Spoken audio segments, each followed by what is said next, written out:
Ал құрметті балалар, қазір біз әдебиет сабағын Бұқар жыраудың мына тамаша бір сөзімен бастағанды жөн көріп тұрмыз. Барлығымыз менімен бірге оқысаңыздар болады. 1, 2, 3. Көш бастау қиын емес, қонатын жері болса. Қол бастау қиын емес, шабатын жерде жау болса. Шаршы топта сөз бастау қиын, шешімін таппастау бар. Бұқар жырау. Енді балалар, назарларыңызды көш бастау, қол бастау және сөз бастау деген сөз тіркестеріне назар аударыңдар. Көш бастау дегенді сөз тіркесін мағынасын кім қалай түсінеді? Бекжан айта қойшы. Ата-бабамыз бұрында көшті бастайтын кезде көш бастау деген. Көшті бастап жүрген. Сен солай түсінесің. Жақсы, Нұрбақты айта қой. Адамдар бір жерге жатқанда жерге көш бастайды. Көшіп бара жатқанда көшті бастайды. Жақсы. Енді сөз бастау дегенді кім қалай түсінеді? Сөз бастау деген. Ербосын айта қойшы. Ербосын. Сөзді шешендер бастайды. Жақсы. Тағы да кім айтады? Не үшін сөз бастайды? Фатима айта қой. Себебі олар билер сөз бастайды. Олар даулы шешу үшін сөз бастайды. Ойың дұрыс, өте жақсы. Дарын айта қой. Олар халық аман болу үшін сөз бастайды. Береке бірлікке шақырады. Абзал? Олар сөзді адамдарды жақсы жолға апару үшін бастайды. Сөз бастау мүмкін, өте жақсы. Енді қол бастау дегенге назар аударайық, балалар. Қол бастау, Қол бастау. Қолды кім бастайды? Қандай адамдар қол бастайды? Так, Азиз айта қой. Шешен адамдар. Шешен адам. Тағы да кім бастауы мүмкін? Ербосын. Батырлар. Батырлар қол бастайды. Қол деген кім ол? Eyüp, қол деген кім? Сарбаздар, адамдар, жауынгерлер. Өте жақсы. Ендеше біздің бүгінгі сабағымыз талай сарбазды бастаған, 17 ғасырда өмір сүрген, жоңғар шапқыншылығында ерекше ерлігімен 17 жасынан бастап жастайынан аты аңызға айналған батырларымыздың бірі Райымбек батыр туралы бүгін білімімізді одан әрі толықтырмақшымыз. Енді назарларыңызға Райымбек батырдың ескерткішіне назар аударайық. Райымбек батырдың Алматы қаласындағы ескерткіші орталық мешіттің жанында орналасқан. Бұл ескерткіштің жаңағы оң жағынан, сол жағынан алынған көрінісін көріп отырсыңдар. Райымбек батырды жаңағы арғымақ атқа мінгізіп, қолына найзасын ұстатып, әдемі ескерткіш орнатылып тұр. Мынау ескерткіш Райымбек батырдың Алматы облысындағы кесенесі. Тағы да Райымбек даңғылы мен Пушкин көшесінің қиылысында Райымбектің бейіті бар. Ол жерге адамдар барады, Құран оқытады, сол жерге бас иіп, тағзым етеді. Енді балалар, біздің бүгінгі сабағымыздың мақсаты не? Біздің бүгінгі сабағымыздың мақсаты осы Райымбек батыр туралы және де тағы басқалар батырлар туралы білімімізді одан ары жетілдіру. Содан кейін бүгінгі оқылатын шығарманың негізгі мазмұнын түсіну. Біздің бүгінгі негізгі мақсатымыз Райымбек батыр туралы өтілетін шығарманың негізгі идеясын, автордың айтайын деген ойын түсіну. Неге мәтін Райымбек бастау деп аталады? Бастау деген не? Соның барлығын түсініп, ары қарата өзіндік бір тұжырым жасау. Енді бүгін сіздерден не күтіледі? Мәтіннің негізгі ойын түсінуіміз керек. Мәтіндегі Райымбек бастау деп аталатын бүгін біліп қайтуларыңыз керек. Үшіншіден, мәтіндегі кейіпкерлерді біз сипаттауымыз керек. Ербосын мәмнан әрбір топқа күтілетін нәтижені таратып бере ғой. Алдыларыңызға қойып қоямыз, бәріміз танысып отырамыз. Бүгін сабақтың соңында біз осының бәрін меңгеретін дағдыларымыз, нәтижелеріміз. Жақсы. Енді мен сіздердің барлықтарыңызға әр топқа топтың мүшесі жазылған бағалау кестесін таратамын. Назар аударсаңыздар, білу, түсіну, қолдану, талдау, жинақтау, бағалау сабақтың кезеңдері таратылып тұр. Әркім әрбір кезеңде өзінің білімін бағалап отыруды ұмытпаңыздар. Фатима. Ола ғой, Фатиманың тобыны кімнау? Так, Ботагөз. Келе ғой, Ботагөздікі. Ербосын мынау сіздердікі. Ботагөз, келе ғой. Мынау Мирас сендердікі. Мирас. Енді түгелдерің назарларыңызды маған аударыңыздар. Ортаға қойып қойсаңдар болады, балалар, ортаға қойып қойыңдар. Білу кезеңінде біз не істейміз? Бүгінгі іс әрекетімізді, орындалатын іс әрекетімізді таныстырып өтейін. Амирлан, білу кезеңінде батырлар туралы не білеміз? Не оқып жүрміз осы уақытқа дейін? Әдебиеттен, хрестоматиядан, жаратылыстанудан, дүниетанудан сол білімімізді ортаға саламыз. Білетін мақал мәтелдерің, нақыл сөздерің, шешендік сөздеріңді де жариялауларыңа рұқсат етіледі. Түсіну кезеңінде біз қазір мәтінді оқып, сол мәтіндегі әрбір сөзді, сөз тіркесін, сөйлемнің мағынасын біліп кетуіміз керек. Мәтіннің негізгі ойын білуіміз керек. Қолдану кезеңінде жаңағы мәтінде негізгі ойды білдіріп тұрған сөйлемдерді табу, сөз тіркесін табу, табиғатты сипаттап тұрған тұстарын тауып анықтауды үйренеміз. Талдау кезеңінде шығарманы талдаймыз. Бүгінгі шығарманы қанша бөліктен тұрады? Әр бөлікте оқиға қалай дамып жатыр, қалай аяқталып, шешімін тауып жатыр, соны талдайтын боламыз. Жинақтау бөлімінде өзіміздің білімімізді жинақтап әкеліп, бағалау бөлімінде бүгінгі кейіпкердің орындап жатқан іс әрекетіне өзіндік баға береміз. Біз содан үлгі аламыз ба? Не үйренеміз? Бізге ұнап жатыр ма? Ұнаса қай жағымен ұнап жатыр? Үлгі тұтамыз ба? Соны біз бағалайтын боламыз. Енді балалар, батырлар туралы кім де қандай мәлімет біледі? Бұрын не оқып, не үйрендік? Нұрай, не айтасың? Қабанбай батырға Абылай хан дарабоз атағын берген. Жақсы. Абылай ханның шынайы аты Әбілмансұр, оны Төле би асырап алған. Өте жақсы. Тағы да Мұсахан айта ғой. Өте жақсы. Зейнеп? Абылай ханның 4 ұлының бірін ұстаған. Дұрыс. Жанел айта ғой. Райымбек батыр ол айта ғой, айта бер. Өзің қалай ойлайсың? Білгеніңді айта ғой. Қатты айта ғой. Батыр болмас. Мақал мәтел айтып тұрсың, жақсы. Асылжан, не айтасың? Еркінді батыр бізге Алмалы ауылын қалдырып кеткен. Жақсы. Дарын? Райымбек батыр 100-ден астам соғысқа қатысып, оларда жеңіп шыққан. Жеңіліп көрмеген жеңіске жеткен, не? Мирас, айта аласың? Отаны бірдің жүрегі бір, жүрегі бірдің тілегі бір. Мақал мәтел. Зухра? Спатай батыр Әлібек жылы туылған жылы 1787 қайтыс болған жылы 1860 жылы. Жақсы. Нұрай, айта ғой. Бөкенбай сияқты Абылай ханның 3 туының бірі ұстайтын батырлардың бірі. Жақсы. Енді ары қарата балалар, жақсы. Енді өзіміздің білімімізді бағалап отыруды ұмытпаңыздар. Енді түсіну кезеңінде бәріміз оқулығымызды ашайық, бағалай қойыңдар. Оқулығымызды ашайық.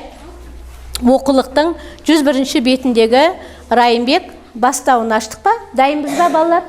Ал енді осы мәтінді Бекжан, шыдай ғой балам. Осы мәтінді біз мәнерлеп, әдемілеп оқимыз. Әр топқа жеке-жеке абзац оқуды тапсырамын. Сендер қалғандарын көз жүгіртіп, қандай түсініксіз сөздер болып жатыр, соны белгілеп отырыңдар. Қазір оқып біткеннен кейін бірігіп талдаймыз. Бірінші топ ортаға шыға қойыңдар. Ортаға шыға қоямыз. Оқулықтарыңызды алып, Алена шыға қой. Ан жақта айланып шыға берсен. Жақсы. Бірінші абзац жолды оқимыз. 1, 2, 3. Райымбек сарбаздары алғашқы күні ақ сусыздықтан қарыға бастады. Бүгін екінші күн шыдауға тура келеді, деді Райымбек жігіттеріне. Таң атып жерге жарық түскенде тағы да су іздейміз, тек бір адым шегінбейміз. Егер жер бетінде су жоқ болса, жер астынан шығарамыз. Өте жақсы, рахмет, отыра қоямыз. Екінші топ келе қойыңыздар. Екінші топ жерге отырып оқимыз, көрпешелеріңді ала қойыңдар. Мұқият тыңдап отырамыз. Әрбір азат жолдан түсінігі жоқ, түсінігі қиындық тудыратын сөздерді белгілеп отырамыз. Балалар, отыра қаламыз. Отыра қаламыз, Алинұр. Отыра қой. Екінші азат жолда оқуға дайындаламыз. Дайынбыз ба, балалар? 1, 2, 3. Райымбек қатты ойланып отырды да орнынан атып тұрды. Қолына сүңгі алып атқан да мінбей көк қояқты жаяу жетелеп жүріп келеді. Атты жүре шалдырып, сайды өрлеп аяндап келеді. Жерден көз алмайды. Бір ойпаңдау жерге қарап кідіріп қалды. Сол араға келгенде көк ойнақта жерден көк тістеп тұрып оқыранып жіберді. Сол жерден бас көтермей көкті иіскеп қояды. Өте жақсы оқыдыңдар, рахмет, отыра қойыңдар. Үшінші топ, сол жерде тұрып оқи берек балалар, сол жерде тұрып оқимыз. Дайындаламыз. Мұсахан, бері қарай қой балам. Дайындаламыз. Үшінші азат жолда. Дайынбыз ба? 1, 2, 3, бастай қойыңдар.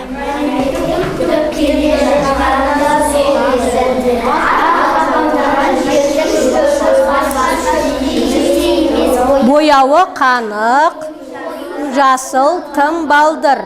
Бойында судан тартқан нәрі бары ап-айқын көрінеді. Жақсы, отыра қойыңдар, рахмет. Төртінші азат жолға дайындаламыз. Төртінші топ орнымыздан тұра қояйық. 1, 2, 3. Райымбек дәл аяғының астына бойлата сүңгі соқты да қайта тартып алды. Жерге құлаш бойы енген сүңгінің ұшына лайлы топырақ жуылып шыққанда қуанып кетті. Содан әрі қарай 3 қырлы найзаны сол алғаш сұққан орнына қайталап бірнеше рет шаншыды. Түйгіштей сұққылар қайта тартып алғанда сүңгі соңынан атқылап су шықты. Қуанғаннан су деп дауыстап жіберді. Өте жақсы. Рахмет, отыра қойыңдар. Енді ең соңғысын мен оқып берейін. Мұқият тыңдап отырыңдар. Райымбек пен көкойнақтың арқасында шөл далада адам да, ат та суға қанды. Алыс сапардан шаршап, шөлдеп келе жатқан жолаушы болса, өзінің де, көлігінің де сусынын қандыратын мөлді сулы бастауды сол күннен бастап Райымбек бастауы деп атады. Түсінікті ме, балалар? Мәтін мазмұны түсінікті болды ма? Ал бірінші топ қандай сөз түсініксіз болды? Адым, құлаш, содан кейін? Сүңгі, жақсы. Сүңгі дегенге кім жауап бере алады? Сүңгі деген не ол, Бекжан? Ол найза сияқты, бірақ оның бір жағында ғана үшкір заты бар. Үшкір заты бар, үшкір темірі бар. Жақсы. Ол не үшін пайдаланады сүңгіні? Ол қару ма, қару емес па? Ол қару. Қаруға жатады, жақсы. Тағандай сөз түсініксіз дедіңдер? Балдыр деген шөп. Өте сумен нәрленіп тұрған шөп. Мұсахан қандай сөз түсініксіз? Аяң деп, асықпай, жаяу, баяу келе жатыр. Құлаш деген өлшем бірлігі. Бұрынғы кезде құлаш дейміз. Жаңағы қолмен өлшенген. Қазір сантиметр, метр дейміз қойя. Ол жаңағы бір қарыс құлаш деп өлшейтін болған. Мына қатарда Азиза? Бойлата деген, сүңгіні бойлата деген, тереңге кіргізіп жіберді деген сөз. Дарын? Өрлеп деген жаңағы биікке өрлеп келе жатыр деген сөз. Жүріп келе жатыр. Ал? Бояуы қанық. Шөпті айтасың ба? Шөптің бояуы қанық деген су бар жердің шөбі жап-жасыл болып өсіп тұрады. Болды ма, балалар? Азиза? Мөлдір. Ойпаңдар деген сәл шұңқыр жер. Жұғылыптың жұғып қалды, нана сүңгіні кіргізіп қалғанда лай батпақ жұғып қалды деген сөз. сұққылап қатты кіргізді деген сөз. Болдық па? Ал жақсы, Бекжан айта ғой. Тарыға бастады деген су жоқ, қатты сусыз қалып шөлдеп келе жатыр. Енді еңбектеріңді бағалай беріңдер, балалар. Бағалай береміз.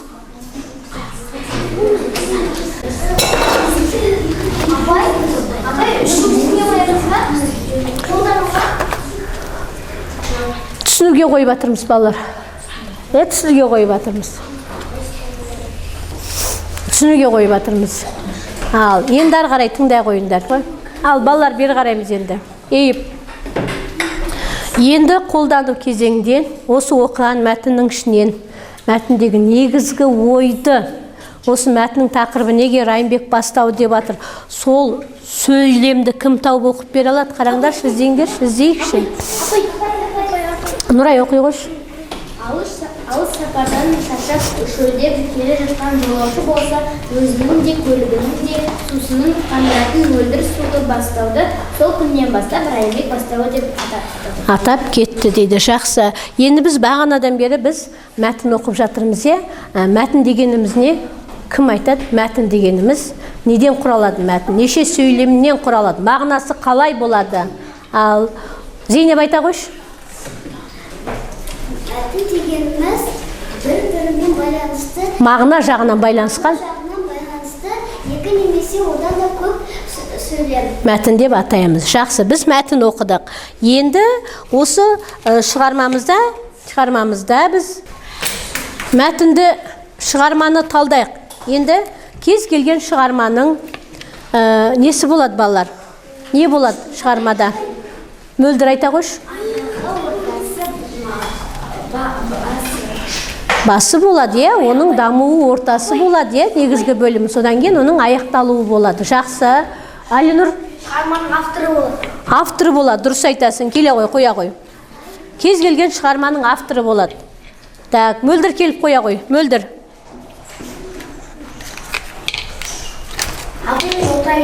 Отыра ғой. Оқиғаның басы болады. Жақсы. Мирас келе ғой. Оқиға ары қарай дамиды. Нұрбақыт келе ғой. Нұрбақыт келе ғой. Оқиғаның шешімі, қорытындысы болады. Так. Мұсахан келе ғой. Апай, Ерлов көрінбей тұр, шығармыш. Қазір шығарам. Оқиғаның сюжетсіз болады, қоя ғой. Кез келген оқиғадан не болады? Так, кім? Амина. Амина. Кез келген оқиғада кейіпкер болады, келе ғой. Кейіпкер болады. Ал енді балалар, неге бұл шығарманы біз сюжетті шығарма деп отырмыз? Неге сюжетті шығарма? Фатима? Онда кейіпкерлер су іздеп жатқан. Амина? Себебі ол шығармада оқиға бар. Жақсы, су іздеп жатқан оқиға бар. Авторы кім? Кім авторы? Азиза? Жолдасбай Тұрлыбаев. Жақсы. Кейіпкер кім? Кім кейіпкер? Мұстафа? Сарбаздар. Жақсы. Оқиға қалай басталды? Нұрбақыт? Әскерлері шөлдеді. Содан кейін? Райымбек және оның сарбаздары сусыздықтан тарығып қалды. Оқиға ары қарай қалай өрбіді Низамеддин? Шөлдеп келе жатыр. Содан кейін не болды? Райымбек батыр біраз ойланды, атып тұрды. Атып тұрып не істеп кетті Мұсахан? Ұмыт кетті ме, сен қоса ғой. Райымбек не дейді? Біз атқа сүйренбейміз. Жердің бетінде? Жер бетінде болмаса, су астында. Жердің астынан тауып аламыз дейді. Өте жақсы. Жанел, ары қарай не істеді Райымбек? Ол келесі күні іздеп, оның аты шөптеге тоқтады. Тоқтап, тұрып қалды. Жүрмей қойды, Бекжан? Ол өз сүңгісін алып, атына да мүмкіндеріміз атын жаяу жетектеп апарды. Содан кейін Асылжан не болды? Қалай оқиға өрбіді?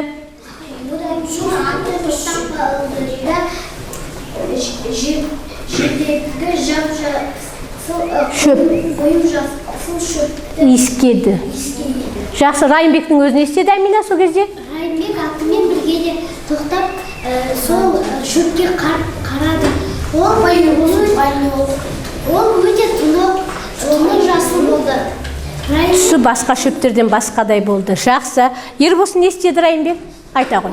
Ол келді да, сүңгісін алды да, сол жерге сұғып алды. Бойлатып сүңгітіп алды. Егеп айта ғой содан кейін? Сүңгісі балшық болып қойды. Өте жақсы. Райымбек не істеді?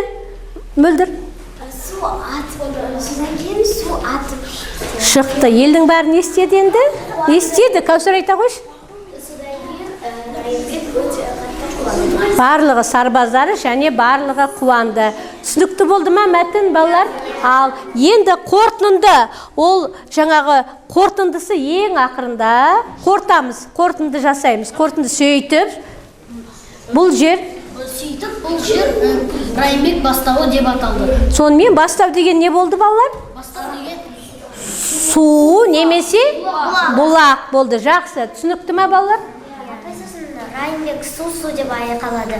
Айғайлап қуанды. Жақсы, өте жақсы. Енді еңбектеріңізді бағалай қойыңыздар. Енді өзіміздің білімімізді кішкене жинақтайық. Балалар жинақтайық, иә? Енді әр топтан Ербосын келе ғой бірінші топтан, Низамидин келе ғой екінші топтан, мына топтан Нұрай келе ғой, сен келе ғой, байқап өте ғой. Мына жақтан Дарын келе ғой, Дарын келе ғой. Қарай қойыңдар. Мына шиыршықты айландырамыз. Содан кейін қай цифрға келіп тоқтайды, сол тапсырмаңызды алып, топқа барып дайындаламыз. Низамидин айландыра ғой.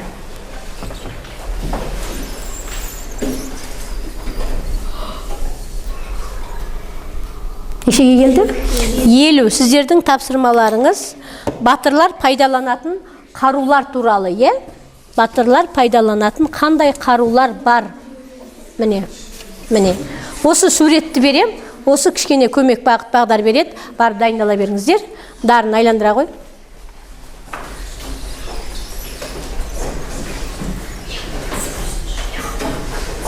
Неше болды?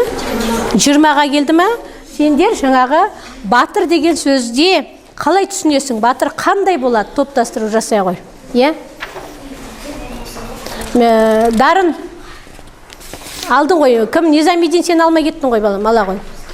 Нұрай айландыра ғой.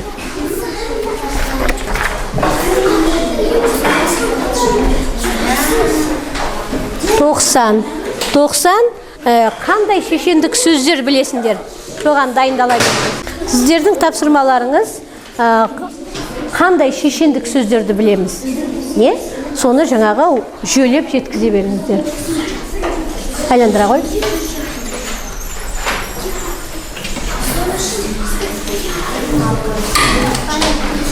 70 Ербосын. Сіздерге отан туралы, батырлар, туған жер туралы мақал мәтел.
Енді балалар дайын болсақ, бірінші топ жүре қойыңдар.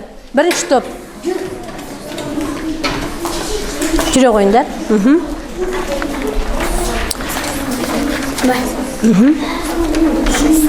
Тапсырма қандай еді? Мақал мәтел. Ал айта қойыңдар. Бір-бірден айтасыңдар ма? Айта қой. Нар тәуекел ерісі. Тәуекел нарды жығады.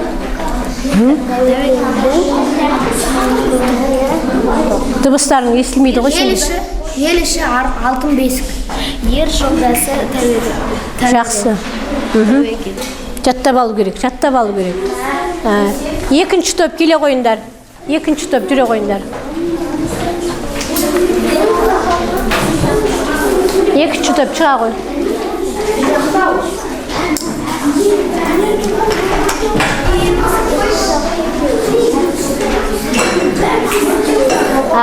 Амерлан. Так, сіздерге берілген тапсырма? Қандай шешендік сөздерді жатқа білеміз? Кім айтады? Так, Азиза. Ағасы келсе аттықтап атын байлағандай, қонаға келсе құрметте байлағандай, тындырымды інісі болса, қанат құйрығы сай болып, ағасы алар тынысы болса, көңілі жай болып, інінің міндеті басқару, ағаның міндеті еспе.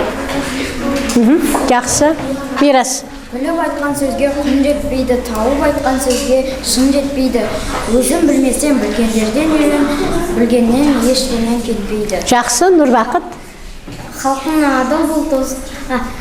адал бол, жауына қатал бол, досына адал бол. Жақсы. Нұрай. Адал болса досыңа жақын, еркелейтін немересі жақын, берердің сөзі ақылдың көзі. Өте жақсы. Зухра. Біліп айтқан сөзге құн жетпейді, тауып айтқан сөзге шын жетпейді. Өзің білмесен үйренгендерден сұра, үйренгеннен ештеңе кетпейді. Өте жақсы. Азиз айта ғой. Ашу деген ағын су, алдын ашсан ақырар, ақыл деген дария, алдын тоссаң тоқырар. Кісіге бірге туыспау керек, туысқан соң қуыспау керек. Сөз қуған пәлеге жолығады, жол қуған олжаға жолығады. Жақсы. Айт. Болдыңдар ма? Абзал айта ғой. Екі адам кірсе, оның артық қызы жоқ. Өте жақсы жауап бердіңдер. Отыра қойыңдар.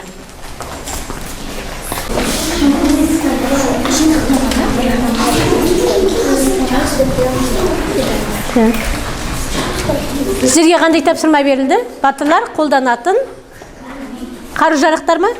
Жақсы. Ал енді. Ал. Жанел айтшы, қандай қару-жарақ бар? Түйеге арналған қару. Аты. Найза. Так, ботагөз. Ботагөз.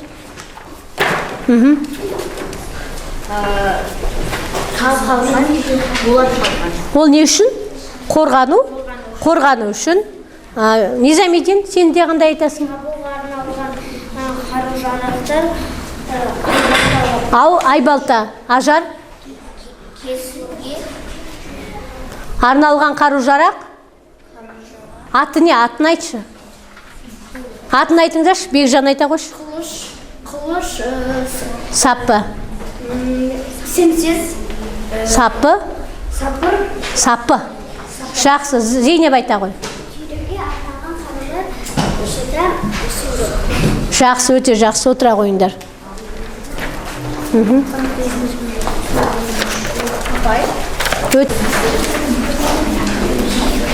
Төртінші топ. Батырдың мінезі. Айта қой. Батыр қандай болу керек? Мықты. Дұрыс. Ер жүрек. Дұрыс. Батыр болу керек. Елін, жерін қайту керек? Қорғау керек, сүю керек, жақсы көру керек. Отыра қойыңдар, жақсы. Балалар, енді біз бағанадан бері оқып үйреніп жатқанымызға, кейіпкерлерге, оның іс-әрекетіне баға берейік, өзіндік тұжырым жасайық. Ол үшін біз дананың кілттер кешенін пайдаланамыз. Әрбір топтан бір ғана оқушыдан шығып, жаңағы өзіңдік тұжырымыңды, ойыңды айтуға болады. Оған сол топтан мен айтар ойым бар, апай қосамын дегендер болса, артынан қосылып өзіндік ойын айтуға болады. Ербосын келе ғой. Ербосын. Автор. Осы мәтінді жазғанда автордың бізге айтайын деген ойы қандай? Бізге сабырлы болыңыздар. Ешқашан бір тәуекелге бел болғанда, егер де сендер тырысалмасаңдар, онда болды, таба алмаймыз деп істемеңдер. Сабырлы болыңдар. Әрқашан өздеріңе сеніңдер, тәуекелге бел болыңдар. Тағы не қоса аламыз? Айта ғой. Сендер суды үнемдеңдер дейді. Жақсы. Тағы да? Райымбек Батырдан үлгі алдық па? Үлгі алдық па? Жақсы. Екінші топ келе қойындар. Екінші топ келе қойындар. Осы жерде тұра бер. Екінші топ келе қойындар. Екінші топ келе қойындар. Абзал келе қой. Абзал. Сөздіктер кілті. Бүгін қандай сөз үйрендің осы бүгін шығарманы оққанда? Адым, қадам.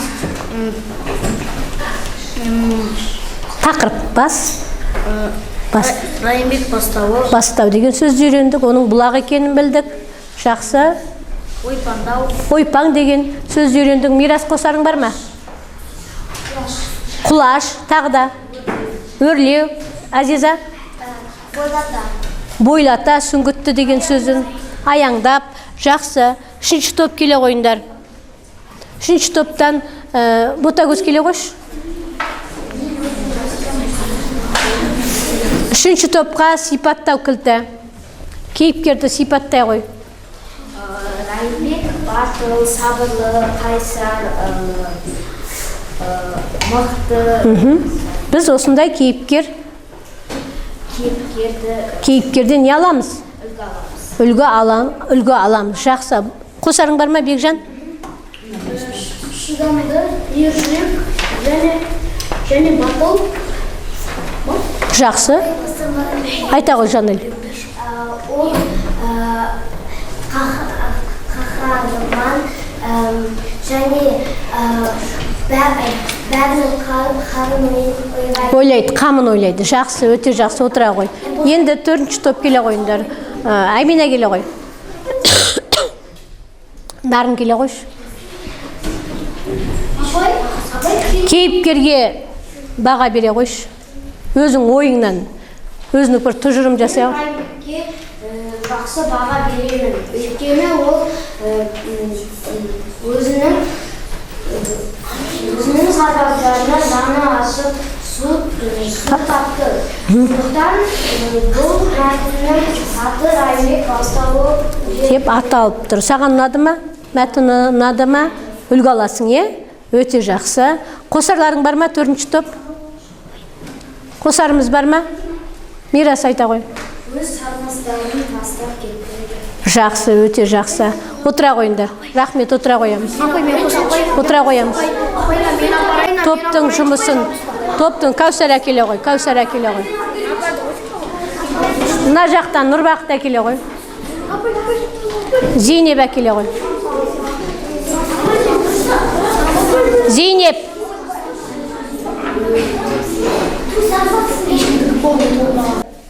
Кәусардың тобында барлық оқушылар қалай қатысты? Белсенділігін өте жақсы деп бағалаймыз ба? Жақсы деп бағалаймыз ба?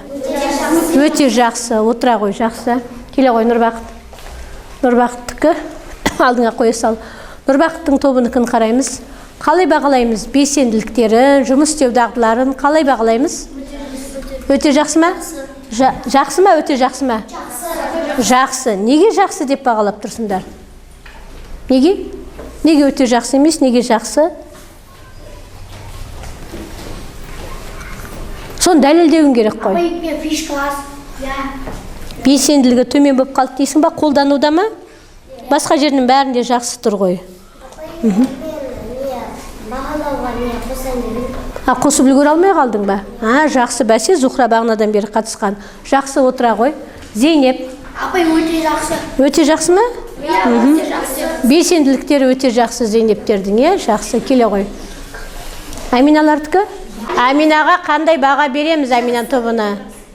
Өте жақсы деп баға береміз бе? Жақсы, отыра қойыңдар. Енді тыңдаймыз балалар, қорытындылаймыз. Бүгін біз Райымбек Бастауы шығармасын оқып, талдадық, кейіпкерге баға бердік, сипаттадық, өзіміздің қорытынды өзіндік тұжырымымызды жасадық. Бүгінгі мәтін мазмұны барлығымызға түсінікті болды ма, балалар? Жақсы. Енді үйге берілетін тапсырма мынандай болмақшы. Үйге барғанда Райымбек Батыр туралы тағы да қосымша ақпарат көздерінен мәлімет іздейміз. Түсінікті ғой, иә, балалар? Мәліметті ауызша есте сақтап кеп мазмұнын айтып берсеңдер де болады, немесе жазбаша түрде дайындап келсеңіздер де болады. Видеофильм тауып жатсаңдар, оны да алып кеп класста бәріміз бірге көріп талдауымызға болады. Бүгінгі сабаққа қатысқандарыңызға көптен көп рахмет. Сау болыңыздар.